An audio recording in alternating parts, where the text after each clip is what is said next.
Emily Carter had always remembered her grandfather's house as a place of comfort, quiet, old-fashioned, and filled with the scent of pipe smoke and lemon polish. It sat at the end of a tree-lined street in a small town in northern Michigan. Its weathered blue shutters and creaky porch giving it the charm of a forgotten postcard. After Henry Carter's funeral, Emily returned alone to settle his affairs. The rest of the family had scattered over the years, and she was the only one left willing to handle the house. She wasn't prepared for what she would find. The first few days passed in a haze of sorting papers, donating clothes, and dusting off old books. Emily found herself slipping into routines from her childhood, brewing tea in the chipped porcelain kettle her grandfather had used every evening, sitting in his favorite armchair as the sun dipped below the treetops. There was something soothing about the stillness of the house, even if a faint unease lingered just beneath it. That unease began to grow when she noticed the door. It was tucked behind a tall cabinet in the hallway, hidden from casual view. If she hadn't been moving the furniture to clean the floorboards, she might never have seen it. The door was made of old wood, its surface warped and cracked. A rusted padlock held it shut. It struck her as strange. Emily had spent countless weekends in this house and never once remembered a basement. She searched through her grandfather's belongings and eventually found a ring of keys in a drawer beside his bed. One of them, long and iron, fit perfectly into the lock. With a sharp click, the mechanism opened and the door creaked inward. The air that escaped was thick with dust and rot. A narrow staircase led into darkness, swallowed in heavy shadows. Emily hesitated, her instincts whispering that she should close the door and forget it existed. But curiosity pulled her forward. She grabbed a flashlight and descended slowly, her footsteps echoing off cold stone walls. At the bottom, she found a sprawling basement larger than she expected and cluttered with old tools, rusted machinery, and shelves filled with boxes. The walls were covered with peeling wallpaper and aged photographs of unknown people. Cobwebs clung to the ceiling, and the floor was littered with dead insects. She moved carefully, her light flickering over piles of forgotten things, until it landed on a wooden crate with bold black letters scrawled across it. "Do not open." Her breath caught in her throat. Everything about it felt wrong, yet she couldn't look away. The box sat alone on a dusty table, surrounded by empty shelves. Something about the way it was placed, like it had been waiting for her, sent chills through her spine. Her hands trembled as she opened it. Inside were stacks of photographs, all black and white, aged and faded. Each one depicted a different person, some adults, some teenagers, and many children. Their expressions varied. Some were smiling faintly, others looked frightened. But what caught her attention most were the numbers written in red ink on the backs of each photo. Numbers instead of names. And beneath them, dates.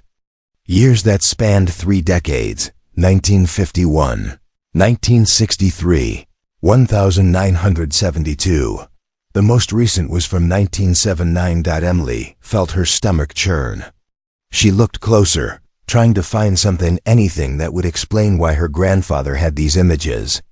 The children didn't seem related. Their clothing styles were outdated, their surroundings unfamiliar. They didn't look like portraits or family snapshots.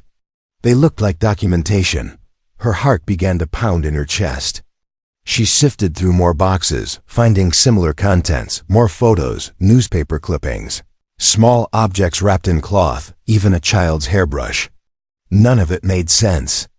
But the feeling of wrongness had become unbearable, like the air itself was rejecting her presence.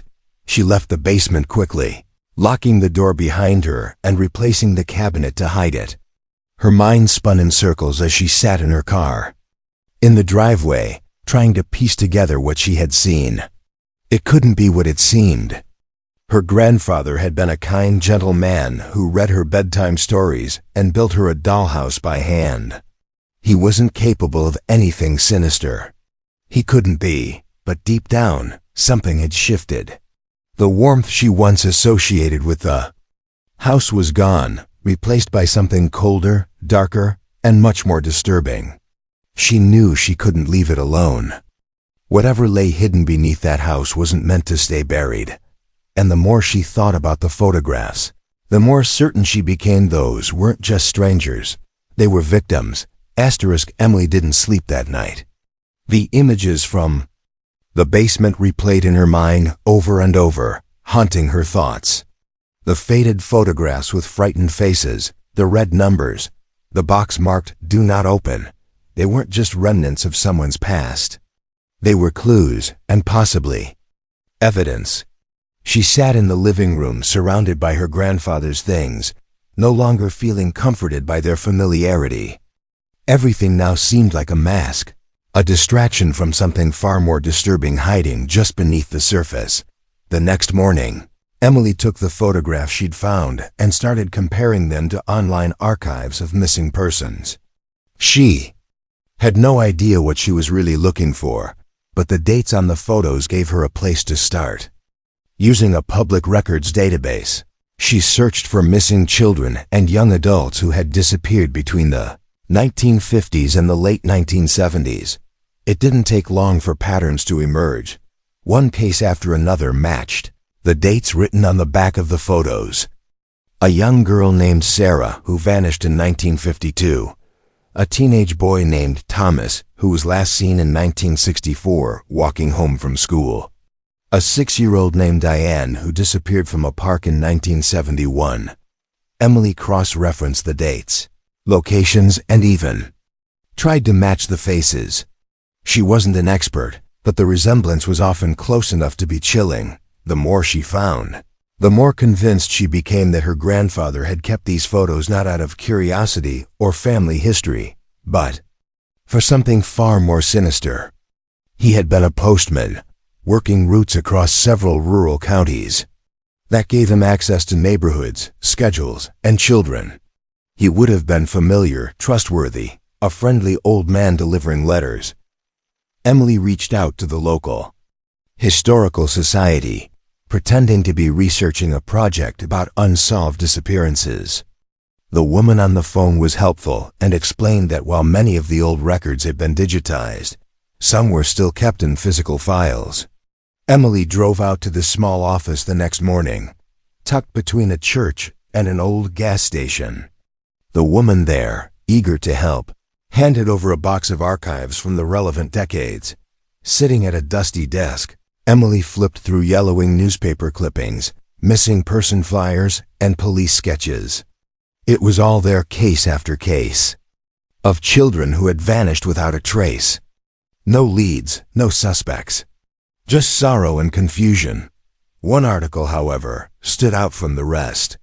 It was from 1966, printed in a now-defunct local paper.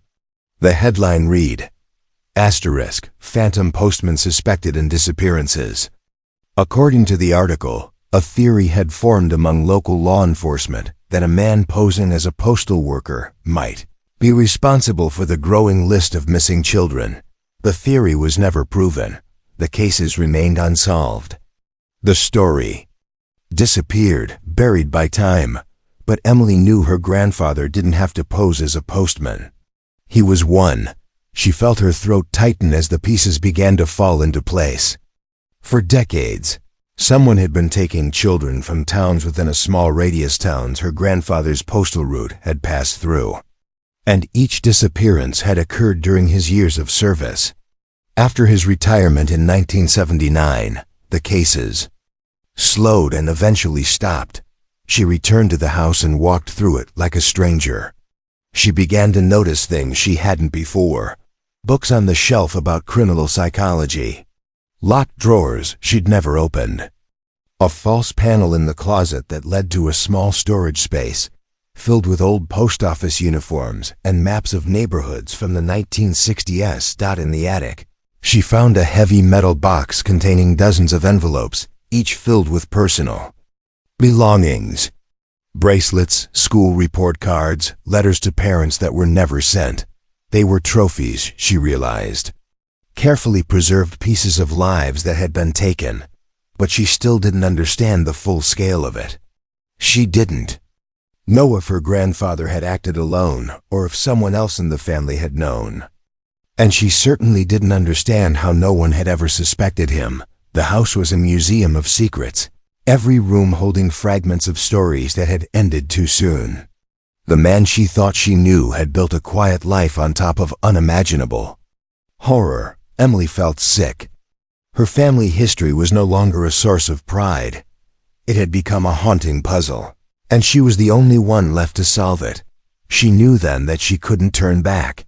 Whatever the truth was, it had been buried too long, and someone had to bring it into the light. Emily knew that if the basement had held that much horror, there could be more hidden somewhere in the house. She retraced every step, revisiting rooms she'd already searched, scanning walls and floors with fresh eyes. Her grandfather's house, once a place of childhood laughter and summer visits, had transformed into something entirely different, a trapdoor to a forgotten nightmare. She returned to the basement with a heavy flashlight, heart pounding in her ears.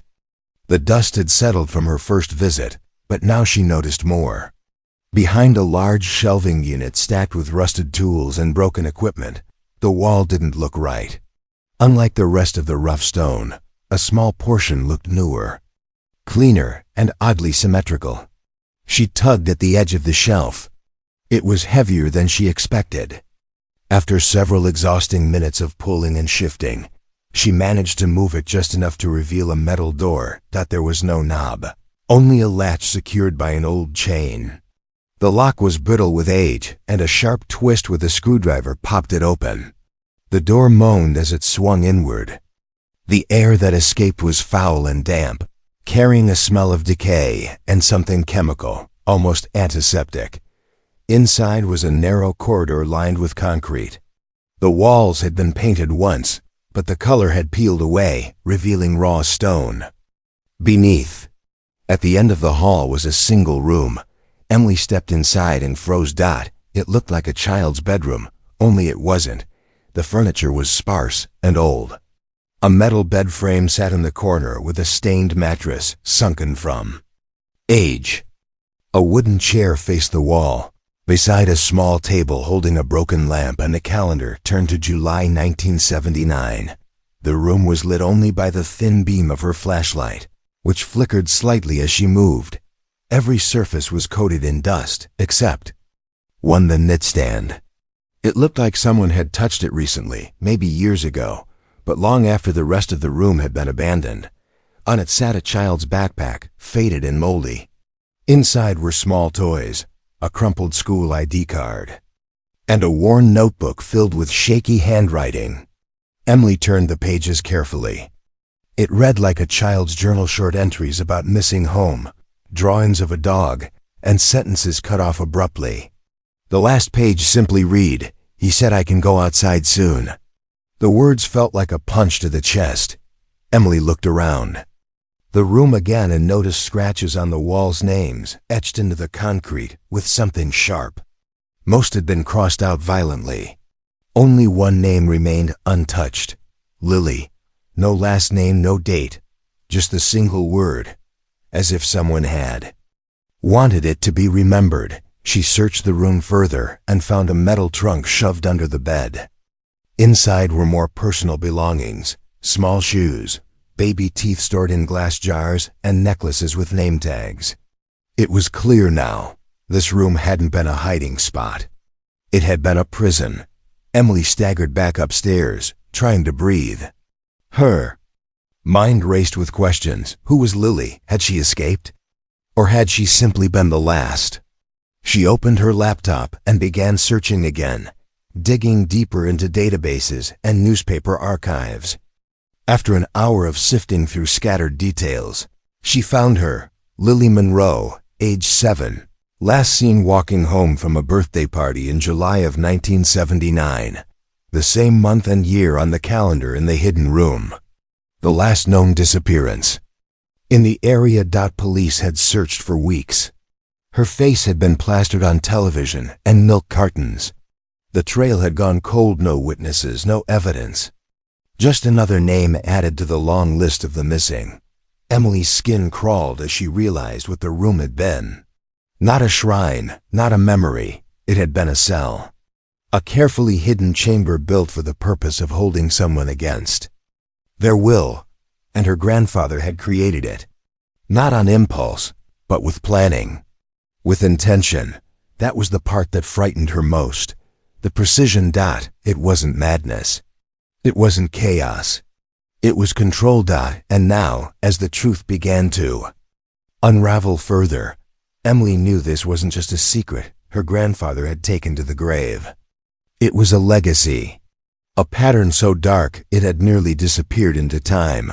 But not completely. Because she had found it.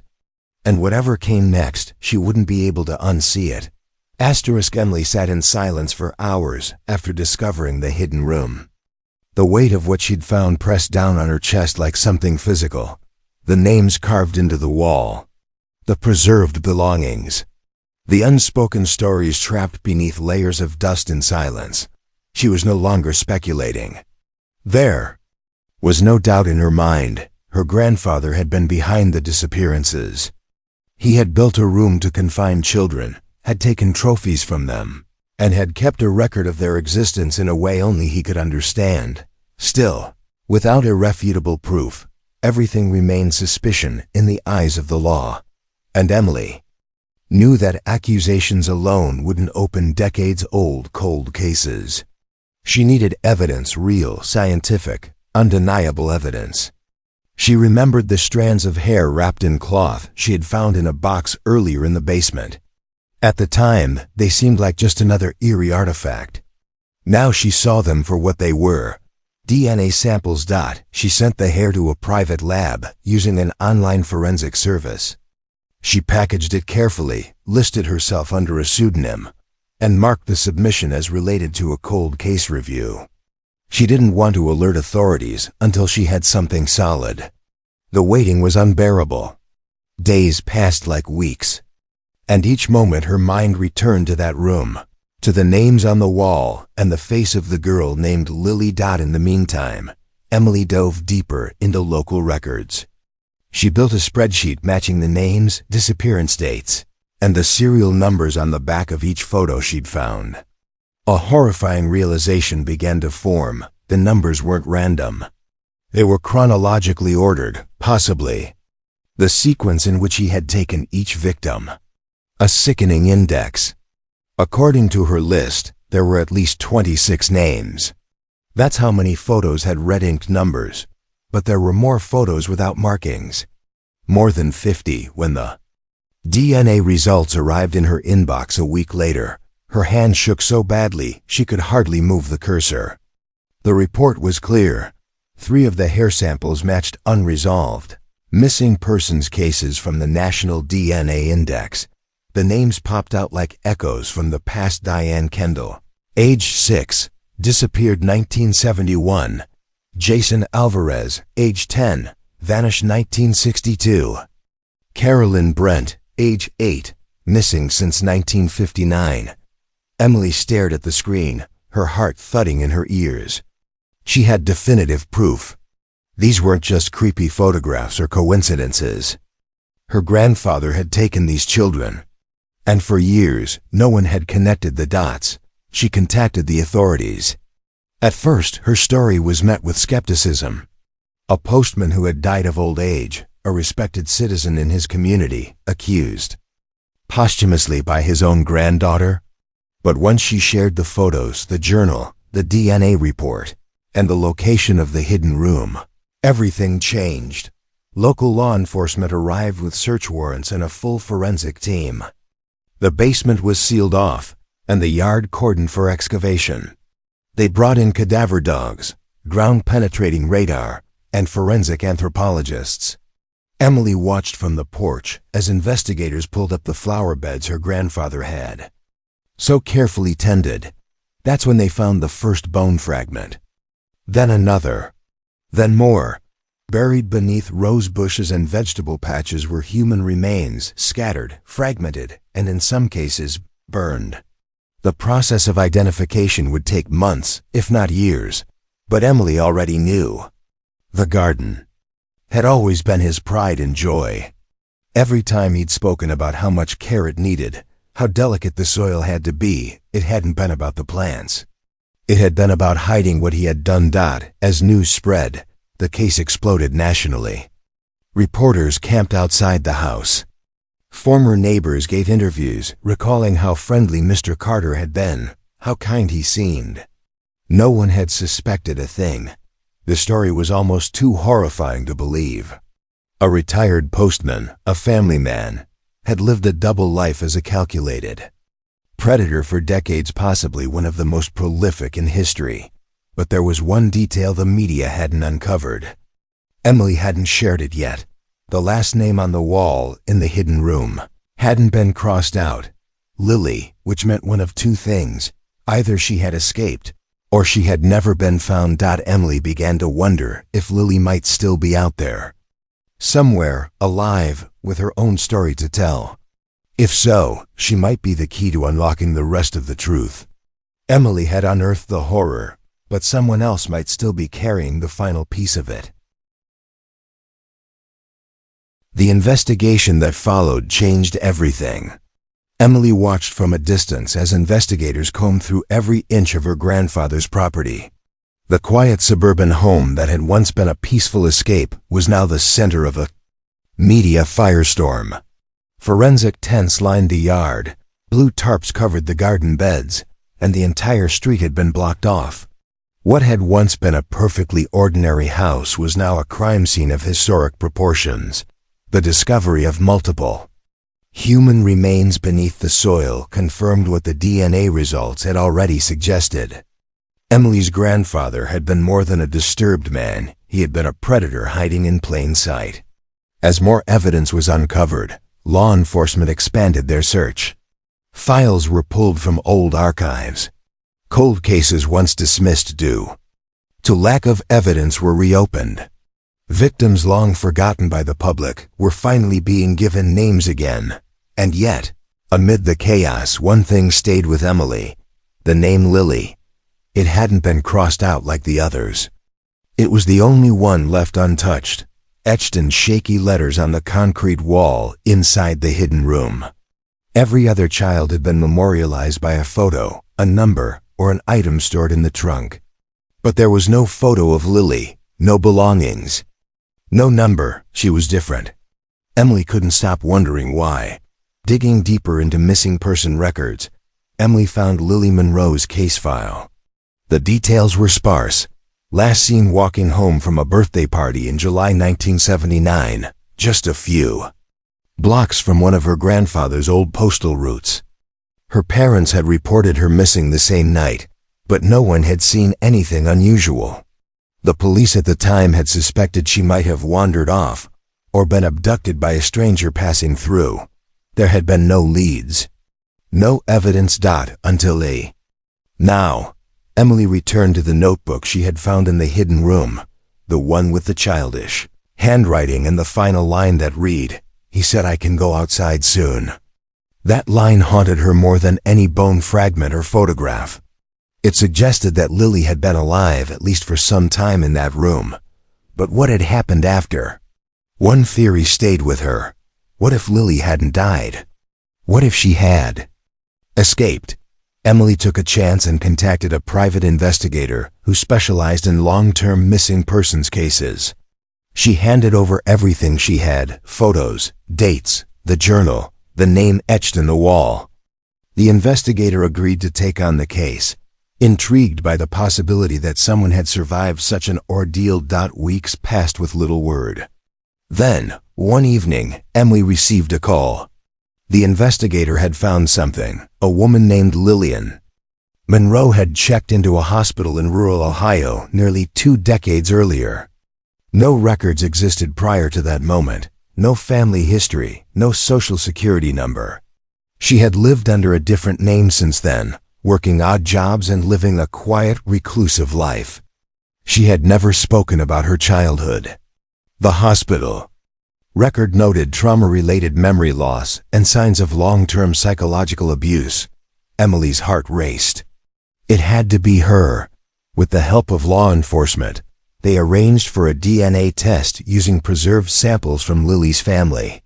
The results confirmed it. Lillian Monroe, now living under a new identity, was the same girl who had vanished in 1979. She was alive. She had escaped. Through intermediaries, Lillian agreed to speak privately with investigators, but she refused any public appearances.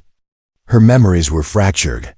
She remembered a dark room, a man with white hair who brought her food and whispered rules. She remembered scratching her name into a wall. She didn't remember how she had escaped. Only that one morning, the door had been left unlocked and she had run. For Emily, it was the final unbearable truth. Her grandfather had not only taken lives, he had shaped them, warped them, left survivors behind to carry the burden of his secrets. Lillian's survival was a miracle, but it was also a reminder of how many others hadn't been as lucky. The story eventually faded from national headlines, replaced by newer scandals and tragedies, but for Emily, nothing faded. Her life had been split in two, the one she lived before she opened that basement door, and the one after. She had unearthed the monster hiding in her bloodline. And though she had brought the truth to light, the cost was permanent. Some wounds never fully heal. Some secrets change everything. And some doors, once opened, can never be closed again.